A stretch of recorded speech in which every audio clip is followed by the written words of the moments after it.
안녕하세요. 방구석 세계관입니다. 투자도 산업의 사이클도 마라톤과 비슷한 것 같습니다. 꾸준히 오랜 기간 페이스를 지키며 뛸 수 있는 몸이 되어야 마라톤을 완주할 수 있듯 AI 산업의 성장 사이클도 그리고 우리의 투자도 장기간 레이스를 견딜 수 있는 여건이 되어야 합니다. 이러면서 저는 알파벳이라는 회사를 높게 평가합니다. 그 이유에 대해 구글의 관점에서 이야기해 드릴 테니 10분만 집중 부탁드립니다. 지금 AI 산업이라는 끝없는 마라톤 트랙 위에는 3명의 선두그룹이 있습니다. 화려한 기술로 초반 페이스를 지배한 오픈 AI, 날카로운 지성과 안전성으로 무장한 엔스로픽, 그리고 킵초게처럼 압도적인 효율성과 거대 생태계로 삶의 환경을 구축 중인 구글. 오늘 방구석 세계관에서는 2, 3파전의 승부처가 어디인지, 그리고 왜 결국 구글이 최후의 완주자가 될 가능성이 높은지 심층 분석합니다. 첫 번째 전장, 워크스페이스입니다. 최근 이 분야에서 가장 각광받는 건 단연 엔스로픽입니다. 엔스로픽은 최근 AI가 인간처럼 화면을 보고 클릭하며 작업을 수행하는 컴퓨터 유즈 모델을 선보였죠. 이건 정말 대단합니다. 클로드 하나만 띄워놓으면 이 녀석이 엑셀을 열고 웹사이트에서 데이터를 긁어오고 메일을 보내는 전 과정을 대행합니다. 말 그대로 완벽한 디지털 대리인이죠. 앱 사이에 단절은 없습니다. 클로드가 직접 마우스와 키보드를 잡고 알아서 해주는 느낌입니다. 하지만 여기서 구글의 킵초게 전략이 빛을 발합니다. 엔스로픽의 방식은 인간의 행동을 모방하기에 범용성은 높지만 화면을 캡처하고 해석하는 과정에서 막대한 연산력과 에너지가 소모됩니다. 마라톤으로 치면 화려한 기술을 쓰느라 에너지를 많이 쓰는 셈이죠. 반면 구글은 네이티브 신경계 전략을 씁니다. 제미나이는 마우스를 움직일 필요가 없습니다. 지메일, 구글 문서, 시트의 API와 데이터가 이미 하나의 신경망으로 연결되어 있으니까요. 엔스로픽, AI가 화면을 보고 클릭해서 메일을 보낸다면 구글, AI가 지메일 시스템 내부에서 즉시 데이터를 전송합니다. 물론 워크스페이스 영역에서만큼은 엔스로픽의 범용성이 구글을 위협하는 강력한 대안임이 분명합니다. 생산성 도구의 판도를 바꿀 무시 못할 강자죠. 하지만 진짜 무서운 사실은 이겁니다. 워크스페이스라는 이 치열한 전장은 구글에게는 전체 마라톤 코스의 초반 5km에 불과하다는 점입니다. 사무실 문을 나서는 순간, 즉 일상과 하드웨어, 그리고 미래 기술의 영역으로 넘어가면 또 다른 광경이 펼쳐집니다. 이제 사무실 문을 열고 밖으로 나가보겠습니다. 엔스로픽이나 오픈 AI, 이들도 당연히 여러분의 일상을 차지하고 싶어합니다. 오픈 AI는 강력한 보이스 모드와 챗GPT 앱을 통해 여러분과 대화하고 싶어합니다. 심심할 때 나랑 수다 떨자, 모르는 거 있으면 나한테 물어봐라며 세상에서 가장 똑똑한 말동무 전략을 펴고 있죠. 최근엔 오퍼레이터 같은 기능을 통해 쇼핑이나 예약을 대신해주려는 시도도 하고 있습니다. 엔스로픽은 어떨까요? 이들은 안전성을 무기로 여러분의 가장 내밀한 고민을 상담해주는 신뢰할 수 있는 조언자가 되려 합니다. 나의 건강 상태나 재무 고민을 믿고 맡길 수 있는 AI라는 포지셔닝이죠. 하지만 여기서 이 두 기업이 마주하는 거대한 벽이 하나 있습니다. 바로 데이터의 단절과 OS의 부재입니다. 오픈 AI나 엔스로픽이 여러분의 일상을 도우려면 여러분이 직접 앱을 켜고 내 메일 좀 읽어줘, 내 사진첩 좀 봐줘라며 일일이 권한을 주고 데이터를 넘겨줘야 합니다. 한마디로 이들은 우리 디지털 삶에 초대받아야만 들어올 수 있는 손님입니다. 반면 구글은 어떤가요? 구글은 손님이 아니라 그 집의 집주인입니다. 여러분이 사용하는 안드로이드 스마트폰, 거실의 크롬캐스트, 손목의 픽셀워치가 모두 구글의 신경망입니다. 여러분이 굳이 제미나이를 부르지 않아도 구글은 구글 맵을 통해 여러분이 어디서 밥을 먹었는지, 구글 포토를 통해 어떤 사진을 찍었는지, 어떤 메일을 받았는지를 실시간으로 네이티브하게 알고 있습니다. 그리고 이제 이 신경망은 애플의 상품과 서비스에까지 확장이 되고 있습니다. 쉽게 요약하면 이렇습니다. 오픈 AI와 엔스로픽, 사용자가 이것 좀 해줘라고 명령해야 움직이는 명령 기반 커맨드 베이스드 지능입니다. 구글, 명령하지 않아도 비행기가 연착됐으니 다음 일정을 조정할까요? 라고 먼저 묻는 맥락 기반 컨텍스트 베이스드 지능입니다. 다시 말해 오픈 AI와 엔스로픽은 일상에서도 요청과 명령이 있어야 수행해주는 일 잘하는 신입사원 같은 느낌입니다. 그에 반해 구글은 알잘딱깔센의 전형이고 베테랑 수행원 같은 느낌입니다. 일상은 파편화된 명령이 아니라 연속적인 맥락입니다. 24시간 내내 끊김없이 흐르는 데이터를 이미 손에 쥐고 있는 구글에게 앱 하나로 승부해야 하는 스타트업들이 일상 점유율 싸움을 거는 건 마라톤 선수가 이미 트랙 전체에 컨베이어 벨트를 깔아놓은 상대를 이기겠다는 것과 비슷합니다. 사무실에서는 똑똑한 용병인 엔스로픽을 쓸 수 있어도 잠들고 깨어나는 여러분의 모든 순간을 관리하는 영역에서는 구글이 굉장히 유리한 고지를 점령하고 있는 것으로 보입니다. 자, 이제 가장 현실적인 이야기를 해보죠. AI 전쟁은 결국 누가 더 오래 버티느냐의 싸움입니다. 그런데 여기서 우리는 아주 불공평한 출발선을 목격하게 됩니다. 보통 마라톤은 같은 선상에서 출발하죠. 하지만 구글은 이 42.195km 경주에서 이미 10km 정도 앞선 지점에서 출발하고 있습니다. 이게 오버냐고요? 전혀요. 이유를 말씀드리죠. 오픈 AI와 엔스로픽을 보세요. 이들은 정말 천재적이지만 냉정하게 말하면 자기 땅이 없습니다. 그들이 AI를 돌릴 데이터 센터도 남의 거래죠. AWS를 빌려 써야 하고 사용자를 만날 OS, 안드로이드, iOS도 남의 집이며 심지어 결과물을 보여줄 생산성 앱, 엑셀, 워드조차 없습니다. 이들에게는 숨쉬는 모든 순간, 즉 데이터를 처리하고 사용자를 유지하는 모든 과정이 생존 비용입니다. 벌어서 남주는 구조를 탈피하기가 너무나 힘들죠. 반면 구글은 어떻습니까? 그들은 이미 전 세계에 깔린 자체 데이터 센터를 가지고 있고 30억 명이 넘게 쓰는 안드로이드라는 도로를 소유하고 있으며 지메일과 문서라는 독자적인 작업실을 운영 중입니다. 남들이 비싼 월세를 내며 도구를 빌려올 때 구글은 이미 내 소유의 공장에서 내 기계를 돌립니다. 여기서 언급되는 TPU 같은 칩은 그 공장의 효율을 극대화하는 수많은 부품 중 하나일 뿐이죠.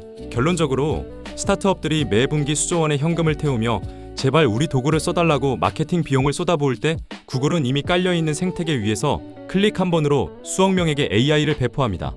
이건 단순히 페이스가 빠른 게 아닙니다. 구조적으로 지칠 수 없는 몸을 이미 완성해놓고 10km 앞에서 여유 있게 뛰기 시작하는 거죠. 이 격차를 뒤에서 따라오는 선수가 기술력 하나만으로 뒤집기란 마라톤 역사상 가장 어려운 역전극이 될 겁니다. 자, 이제 구글이 정말 무서운 이유가 나옵니다. 지금까지 우리가 본 AI가 모니터 속에서 텍스트와 영상으로 우리를 놀라게 한 작가였다면 지금부터 보실 영역은 실제로 움직이고 세상을 바꾸는 집행자의 영역입니다. 먼저 육체 노동의 영역, 피지컬 AI를 보시죠. 2026년 초 구글 딥마인드는 보스턴 다이내믹스와 손잡고 전설적인 로봇 아틀라스에 제미나이의 뇌를 이식했습니다. 이제 로봇은 단순히 프로그래밍된 대로 움직이지 않습니다. 제미나이 로보틱스 모델은 샐러드 좀 준비해줘, 종이학 좀 접어줘 같은 복잡한 명령을 이해하고 스스로 판단해서 액추에이터를 움직입니다. 오픈 AI가 로봇 스타트업들에 투자하며 디지털 데스크를 지배하려 할 때 구글은 비전 언어 행동 VAA 모델을 통해 로봇에게 직접적인 육체를 부여했습니다. 마우스 클릭이 아니라 실제 물체를 집어 올리는 지능, 즉 실질적인 육체 노동을 대체할 준비를 끝낸 셈이죠. 사실 이 피지컬 AI라는 영역에서는 엔스로픽 및 오픈 AI와 경쟁보다는 테슬라, 엔비디아와 경쟁을 벌이고 있다고 봐야 할 것 같습니다. 이 부분은 따로 다음 기회에 다뤄보도록 하고 이제는 장소를 연구실로 이동해 보도록 하겠습니다. 구글의 알파폴드 3는 단백질을 넘어 DNA와 RNA, 생명의 모든 분자 상호작용을 예측합니다. 자회사 이소모픽 랩스는 이 인공지능이 설계한 신약을 가지고 2026년 말 첫 임상시험 진입을 목표로 하고 있습니다. 이게 왜 대단하느냐? 경쟁사 모델과 비교하자면 다음과 같습니다. 오픈 AI와 엔스로픽, 기존의 인류가 만든 데이터를 학습해 정답을 잘 찾아주는 1등 장학생입니다. 구글, 인류가 아직 모르는 생명의 법칙과 물리 법칙을 직접 계산해 새로운 진리를 써내려가는 과학자입니다. 인공지능이 내 일자리를 뺏을까라는 걱정이 사무직을 넘어 현장직과 연구직으로 확산될 때 그 중심에는 항상 구글의 깃발이 꽂혀 있습니다. 화면 속에 갇혀있는 경쟁자들이 이 물리적 깊이와 과학적 통찰의 격차를 따라잡는 건 어쩌면 아예 다른 영역일지도 모르겠습니다. 이제 마지막 구간입니다. 여기서부터는 더 이상 오픈 AI나 엔스로픽 이야기를 하지 않겠습니다. 왜냐하면 구글이 여기서 준비하는 비즈니스는 그들과 경쟁하는 차원이 아니기 때문입니다. 19세기 미국이 러시아로부터 알래스카를 샀을 때 언론은 쓸모없는 얼음 창고를 샀다며 비웃었습니다. 하지만 지금 그 알래스카는 미국의 안보와 에너지의 핵심이죠. 구글이 지금 양자 컴퓨터와 우주에 쏟아붓는 돈 역시 당장은 얼음 창고처럼 보일 수 있습니다. 하지만 그 속에는 미래의 황금이 숨겨져 있습니다. 첫 번째는 양자 컴퓨팅입니다.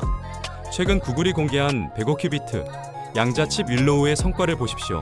현존하는 가장 빠른 슈퍼컴퓨터로 100여 년이 걸릴 계산을 단 5분 만에 끝냈습니다. 이건 단순히 빠르다는 수준이 아닙니다. 실리콘 반도체로는 절대 풀 수 없던 영역, 즉 차세대 배터리 소재나 초전도체 같은 신소재의 혁명을 구글이 가장 먼저 손에 쥐겠다는 선언입니다. 두 번째는 아예 지구라는 트랙을 벗어나 우주로 향하는 우주 인프라 전략입니다.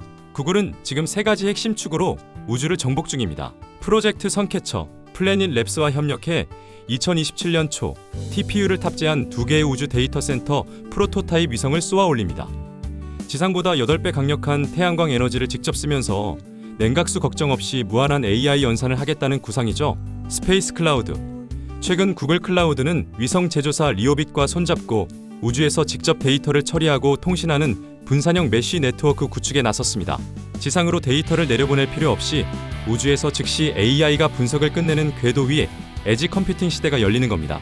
알리리아, 구글에서 스핀오프한 이 기업은 우주와 지상을 잇는 레이저 통신망을 구축합니다. 전파보다 수천 배 빠른 레이저로 우주 데이터 센터와 지구를 하나의 초고속 네트워크로 묶는 데이터 고속도로 역할을 하죠. 남들이 현재의 트랙 위에서 어떻게 더 빨리 뛸까 고민할 때 구글은 아예 양자라는 새로운 엔진을 만들고 우주라는 새로운 트랙을 사들이고 있습니다. 당장의 수익을 쫓는 기업들이 감히 흉내조차 낼 수 없는 구글만이 가능한 거대한 미래 개발입니다. 자, 이제 긴 여정을 마치며 여러분과 함께 구글 유토피아를 상상해보고 싶습니다. 이 마라톤의 끝에서 우리가 마주할 일상은 어떤 모습일까요? 첫째, 사무실에서 클릭이 사라집니다. 단순히 일을 대신해주는 수준이 아니에요. 여러분이 회의에서 나눈 대화는 제미나이가 실시간으로 맥락을 파악해 문서로 정리하고 관련 부서에 자동으로 함수를 실행해 업무를 지시합니다. 복사해서 붙여넣고 파일을 업로드하는 노동은 이제 원시시대의 유물이 됩니다. 우리의 뇌가 구글의 신경망과 네이티브로 연결되어 생각하는 즉시 업무가 완성되는 사무노동의 해방이 찾아오는 거죠. 둘째, 우리 집엔 알잘딱깔센한 베테랑 집사가 상주합니다. 냉장고는 여러분의 혈액 데이터와 내일의 운동 일정을 대조해 최적의 식단을 주문해둡니다. 구글 포토와 맵은 그때 그 파란 간판 식당 어디였지? 라는 모호한 기억을 즉시 끄집어내 예약까지 마칩니다. 명령어가 필요 없는 세상, AI가 나의 맥락을 나보다 더 잘 알고 미리 움직이는 초개인화된 평온함, 이 일상이 됩니다. 셋째, 질병과 노동의 고통이 희미해집니다. 구글 로보틱스가 탑재된 가정용 로봇은 설거지와 빨래 같은 반복적인 가사노동을 완전히 가져갑니다. 그 사이 연구실의 알파폴드는 여러분의 유전자에 딱 맞춘 맞춤형 항암 백신을 실시간으로 설계하고 있죠. 이소모픽 랩스가 만든 신약 덕분에 이제 인류는 질병에 대응하는 게 아니라 질병을 예측하고 차단하는 디지털 바이오 시대를 누리게 됩니다. 마지막으로 이 모든 것은 우주와 양자의 힘으로 무한히 지속됩니다. 지구의 자원 부족, 에너지 위기, 양자 컴퓨터 윌로우가 찾아낸 초고 효율 신소재와 우주 궤도에서 24시간 태양광으로 돌아가는 데이터 센터가 그 해답을 제공합니다. 인터넷 사각지대 없는 지구, 에너지 제약 없는 연산력. 구글은 지구라는 트랙을 넘어 우주급 인프라를 우리에게 제공하려 합니다. 여러분, 이 모든 가치를 조화롭게 소유한 회사가 바로 구글입니다. 단순히 AI 모델 하나를 잘 만드는 회사가 아니라 미래의 삶 그 자체를 인프라로 깔아버리는 회사. 그래서 우리는 구글을 하나의 기업이 아닌 하이테크 산업의 모든 정수를 모아놓은 거대하고 살아있는 테크 ETF라고 부르는 겁니다. 남들이 당장의 기술 격차에 일희일비할 때 구글은 인류가 한 번도 가보지 못한 유토피아의 지도를 그리고 있습니다. 여러분은 이 마라톤의 끝에서 구글이 열어줄 새로운 세계를 맞이할 준비가 되셨나요? 오늘 방구석 세계관이 준비한 구글 심층 분석은 여기까지입니다. 이 미래가 기대되신다면 구독과 좋아요로 응원해주세요. 여러분의 세계관을 넓히는 가장 빠른 길, 방구석 세계관이었습니다. 감사합니다.